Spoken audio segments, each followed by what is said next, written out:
Shalom, this is Levi Shore. Welcome back to Sweet and Good Torah. Hi, we're heading to Pesach. We're heading to Passover, taking a break from cleaning the hummates out. So I want to ask an interesting question. Is the United States, is America becoming the new Egypt? And it's a strange statement, and we'll talk about why it's a really strange statement.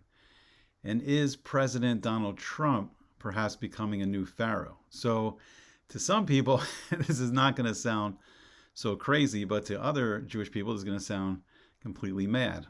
Just how can it possibly be anything like that? So America is probably the last, one of the last places on our journey of the exile. This Golas Edom, the Roman exile, which is possible it's lasted 2,025 years. So we're long overdue. We're long overdue for it to end. We're long overdue, just like as we got out of ancient Egypt. It's time, it's time for all of us to go home at some point to Eretz Yisrael. And the Jewish people have a very special mission. So what we saw in ancient Egypt was that we started kind of getting lost in our exile in Egypt. And we, unfortunately, some of the Jewish people started getting drawn after the idol worship and the avodah zarah of the Egyptians. And we started getting more assimilated into the Egyptian culture, and it's very difficult. It's very difficult to live, in different cultures, and then try to remain separate and just separate ourselves just by following the Torah and doing the mitzvot. So we start to get lost. We start to get assimilated. We start to blend in. It's very hard to remain apart. Everyone wants to participate in what's going on around them. So this has been a real problem in the exile. And unfortunately, when these things happen in Jewish history, then all of a sudden Hashem changes the dynamic. So where at first the Pharaoh in Egypt in the days of Yosef, in the days of Joseph and his brothers, he welcomed the Jewish people in with great honor. He made Joseph the viceroy, the second in command. He was basically king in all but name. And then he brought Jacob down and the family with great honor. So it started off fantastic. And we've seen that in America, at least in the physical sense. After all the destruction, all the pogroms and the Inquisitions and the Crusades, and all the religious persecution we went through in Europe and other places in the world, also this great persecution in the Islamic world, also the Sephardi Jews underwent.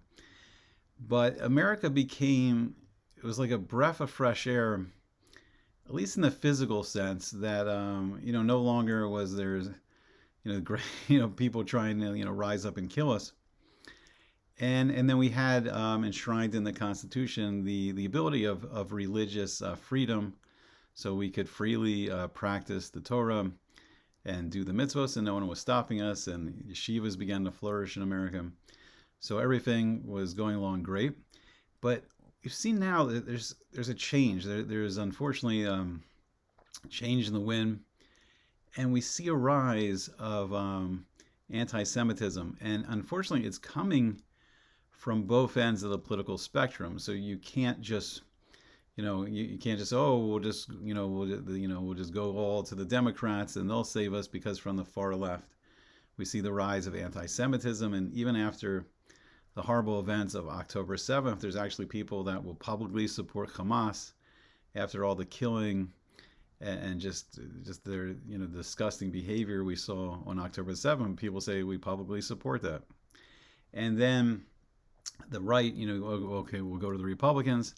But then from the far right, we do see, and some of it is lower key, not as publicly stated all the time, but there is in the far right this neo-Nazism, anti-Semitism, and it's getting more and more vocal, especially after October the 7th.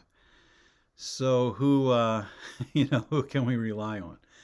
So traditionally, what happened in Egypt was we saw there was no political solution. So the Torah says that there was a new Pharaoh arose, and he did not remember Yosef. He did not remember Joseph anymore. And there's a debate, is this the same king or is this a new king? But whatever it is, there was a change in the attitude towards the Jewish people. And unfortunately, what happens is Hashem has to sometimes poke us. We're asleep, we're becoming assimilated, we're not doing our job, and he has to wake us up. And it's not fun, and it's terrifying at these times when we see great rises, of attacks against the Jewish people. But it's to jar us, to get us back to what we're supposed to do. Okay, so what are we supposed to do? That's the big question.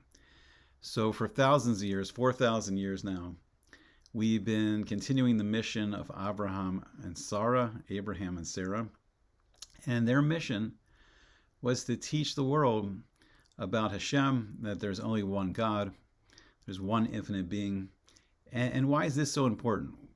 One, it's important because it's the truth. So there's a karsatov. There's a gratefulness, a thankfulness that Hashem is giving everyone in the world. He's giving us life. He's giving us everything we need to live. He's giving us a parnasa. He's giving us a salary. He's giving us food, giving us clothes, giving us a place to live. And a lot of times we can take all this for granted. And we get frustrated because we can get caught up in what we want and not appreciate what we have. But it's a big thing that seems to be missing in the world right now, this karsatov. And the rabbis say this was a huge, huge reason for the geula in Egypt. This is one of the magic ingredients that we had, one of the secrets of how we redeemed from Egypt when we began to have a karsatov, when we began to appreciate everything that Hashem's doing for us. And it became really clear with the miraculous plagues, with the 10 plagues. We began to see that Hashem controls every aspect of the world. Hashem was teaching not only Jewish people, but he was teaching all the nations of the world, that he made this big lesson that he controls every aspect of his creation. And and it's his will. It's Hashem's ratzon. And it's Hashem's vision for the world. So what exactly is that vision? And that vision is Hashem created. We have over 8 billion people right now, and that each person on the earth, that everyone should be able to have a personal relationship with Hashem, and everyone should be able to connect and feel close to this infinite being, this infinite creator, and to to ask for what we need, to be thankful for what we get. And to appreciate, and this is hard, but appreciate even when things are not going good in our life, to appreciate that somehow this is just Hashem pushing us in a new direction, that we're kind of stuck, we're kind of going down the wrong path, and Hashem's trying to turn us into a better direction. Everything that's created is for the good of a person, and it's just being able to see the reality of the world. And the way we tune in, and the way we can see the truth, the ultimate emes, the truth of the world, the reality, the ultimate reality of the world, is through the Torah and through the mitzvahs, because this is the blueprint of the creation. And when we understand the blueprint better, then we understand the world better. We understand why it was created this way, and how Hashem is running the world every day. And then when we have clarity on that, then we're not in this darkness. Then we have the or of the Torah, the light of the Torah. And it begins to push away all the doubt, all the darkness. And this is one of the battles of Jewish people. So we have a nation against us, the nation of Amalek. And recently, they've popped up in the 20th century as the Nazis. And we still see that all, who follow their ideology, they've adopted that symbol now of the swastika.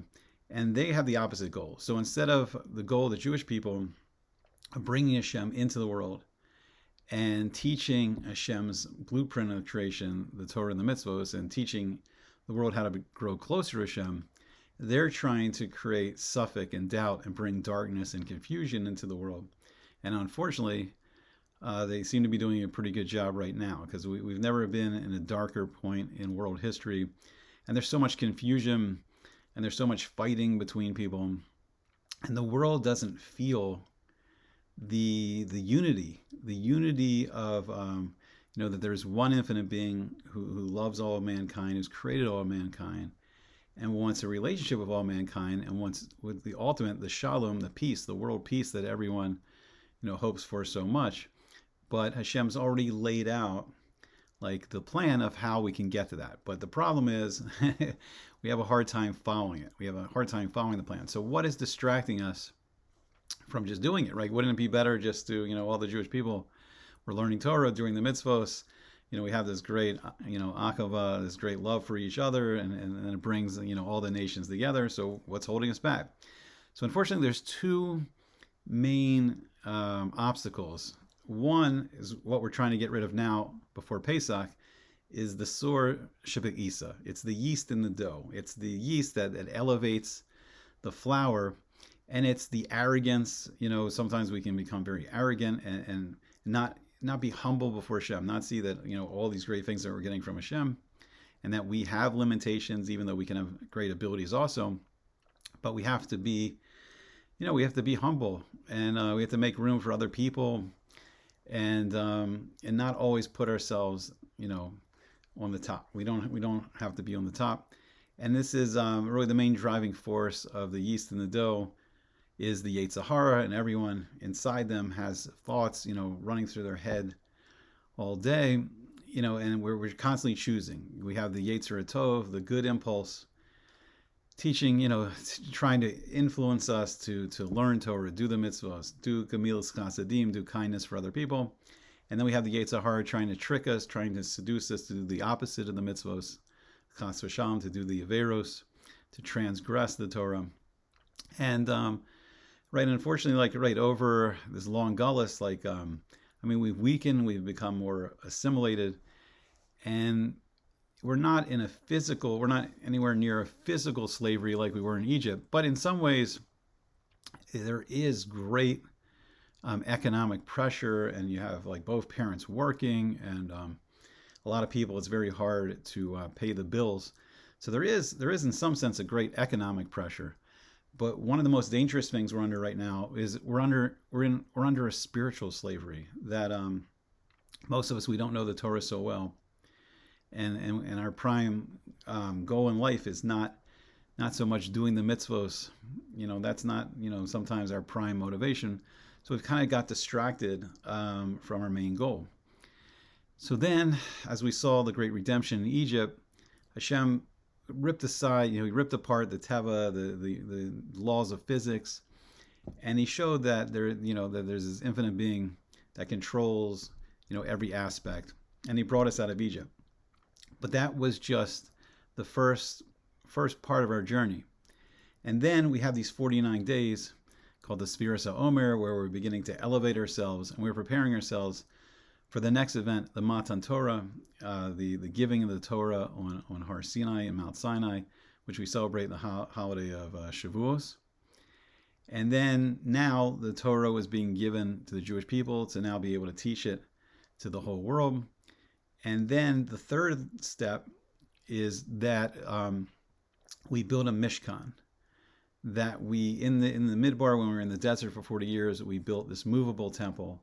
And then Hashem manifested his Shekinah inside the temple. So it led us, when we went to our journeys through the Midbar, through the desert. So during the day, it was surrounded by a pillar of cloud. And at night, the Shekinah was surrounded by a pillar of fire. And then Shekinah, when we stopped, it rested on the Aron HaKodesh, on the Ark of the Covenant, in the Kodesh HaKadoshim, in the Holy of the Holies. And now the whole world could see a physical manifestation of infinite being. Very, very tricky concept, the Shekinah.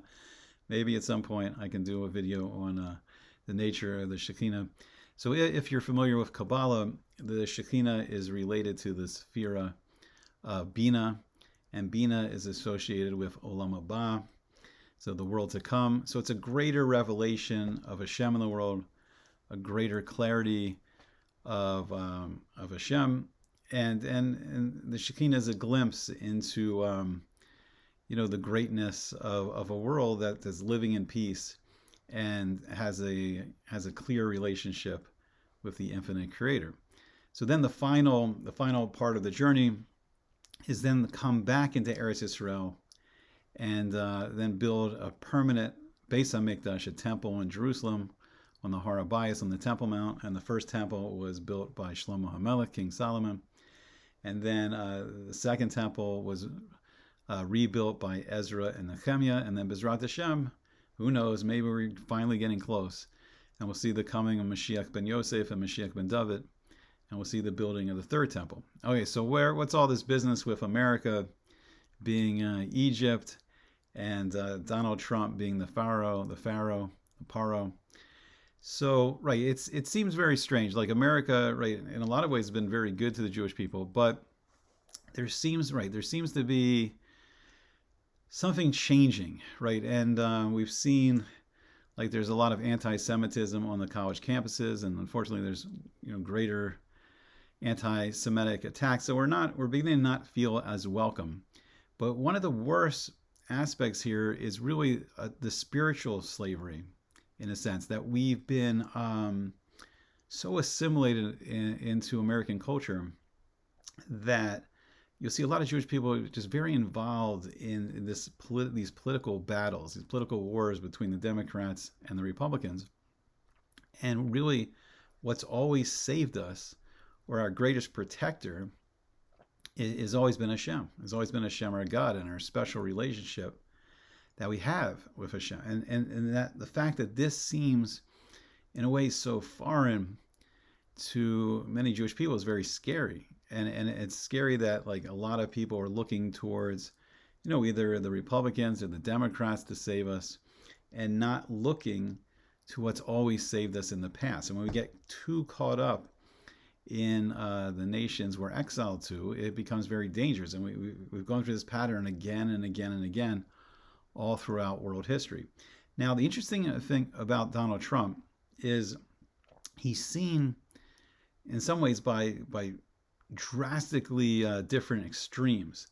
So if you would ask the opinion of Jewish people, they're maybe more liberal. They'll use words that he is, he's a Nazi, he's a dictator, he's a fascist, he's the most evil, leader we've seen in a long time in Jewish history. But then I think if you ask Jewish people that are more on the conservative side politically, they'll look to Donald Trump's first term, and he was actually he was very good to the Jewish people. He moved the American embassy to Jerusalem, which was not rebuilding the Beis Hamikdash, but at least from a political standpoint, you have this powerful nation of America declaring that Jerusalem is the capital of Israel. And then he declared the Golan Heights part of Israel, and he was very positive towards the Jewish people. And now, even in his second term, he's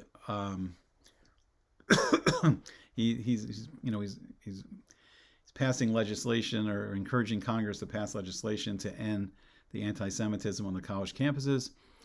And then we see that he's come out with very strong statements of releasing the hostages. Okay, so if I make the crazy statement that he's the new Pharaoh, what's interesting about that is it can go different ways. So we've had different relationships with the Pharaoh in ancient Egypt. It could be the relationship of the Pharaoh in the times of Yosef, where we have a leader that's very positive and is very, helpful to the Jewish people. Or, chas v'shalom, we can have a very dark turn where he becomes, the Pharaoh, that enslaved us. So it can go either way, and probably a lot of it is based on our own actions, which is the positive thing about it all. That it's up to us, and we have a very special role to play in the world. But it seems like we're kind of stuck. So then the question becomes how, what is it going to take to get us back? And in Egypt, unfortunately, as we're going to recount over the Seder, Pesach night, Passover night, that, it was this harsh slavery, it was this harsh oppression, and that got us to finally cry out to Hashem. And what we saw that the old Pharaoh had died, and then the new Pharaoh arose, and we was like, oh, finally, it was just, it was just that old Pharaoh, who hated Jews, and he was a great oppressor, and the new Pharaoh is going to be great. And unfortunately, what we saw is the new Pharaoh was even worse. So now we had no escape, and our only chance of escape was crying out to Hashem to help us. So hopefully we don't have to get our backs to the wall to such an extent. And we have this opportunity once again coming up on Passover, that learning and the special mitzvah of telling the story of Yetzias Mitzrayim, telling the story of how we went out of Egypt, and going over the plagues, and doing the special mitzvahs of the 4 cups of wine and the matzah and the kilas matzah, eating the matzah. We have all these special mitzvahs that we do on Pesach, and this is the time of year in the month of Nisan where there is this special energy to break us free of what's holding us back. So let's hope that we can do it, more as Trump acting like the Pharaoh in the days of Joseph, and not, as much the Pharaoh, acting cruelly to us as in the days of Moshe, of Moses. But the positive news is that it's like our special relationship with Hashem is always there, and the only thing holding it back is us just wanting that special relationship and wanting to break out of this gullus and return to Eretz Yisrael, and return to building the special Beis HaMikdash, the special temple, where the whole world will see, that there is one infinite being, and that the whole world is more united than they're divided. And then we can start heading, right? We can start heading into the final these days of world peace. And the question becomes, what battles do we have to fight? What do we have to do to get there? But hopefully we can start moving, towards that. Okay, hope you enjoyed it. Hope to see you back again soon on Sweet and Good Torah.